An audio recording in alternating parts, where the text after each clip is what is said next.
আজ থেকে কিছু বছর পর আমি আর আমার ছেলে যাই ঘুরতে নায়েরগাঁড়ায়। হঠাৎ আমার ছেলে বলে ওঠে, আম্মু আম্মু জানো আমি তোমার তেয়ংকে দেখছি, ও ঘুরতে আসছে আমাদের এখানে। রেসপেক্ট দিয়ে কথা বলো, উনি তোমার বাবা হয়। আর তেয়ংকে দেখেছো মানে? কোথায় সে? চলো আমাকে তার কাছে নিয়ে যাও।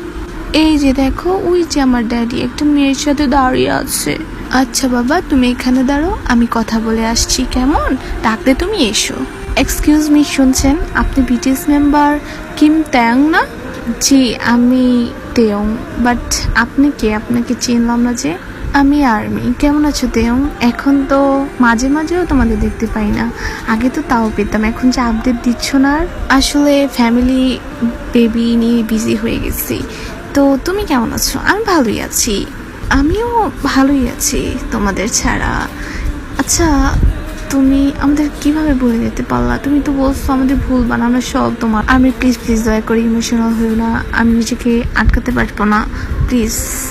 তারপর আমার ছেলে চলে আসে আর বলে, ড্যাডি তুমি আমাদের কাছে ফেরত চলে এসেছো, আমাদের আর ছেড়ে যাবে না তো? ড্যাডি মানে? আর্মি? তুমি তোমার ছেলেকে আমার পরিচয় বড় করছো, এটা কিন্তু ঠিক না। তুমি আমার ড্যাডি না, তার মানে আমার মাম্মি আমাকে এতদিন মিথ্যে কথা বলছে? হ্যাঁ বাবা, আমি তোমাকে মিথ্যে কথা বলছি, এটা তোমার নিজের বাবা না। আমি সরি বাবা। আর তুমি ওনাকে আর ড্যাডি বলে ডেকো না। সরি কিম সাহেব, আমার ভুল হয়ে গেছে। মাহিদা জান্নাত, রাগ করো না। দেখো আসলে ওর তো একটা ভাবা দরকার, তাই না? এভাবে কিভাবে চলতে পারে?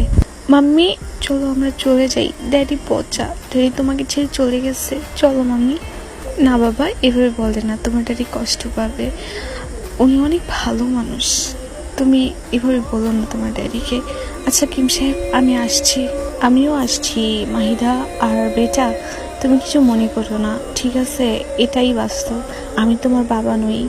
তেয়ং বাবা সব জায়গায় সব কিছু প্রকাশ করতে নেই, সব কিছু গোপনই সুন্দর। আমি আছি না তোমার মাম্মি, তোমার আর কারও প্রয়োজন নেই, চলো বাবা। মাম্মি তুমি আছো আর আমার কাউকে লাগবে না, আমি বড় হয়ে তোমার সব দুঃখ কষ্ট কমিয়ে দেব, আর বাবাকেও আমি ঠিক এনে দেবো তোমার কাছে।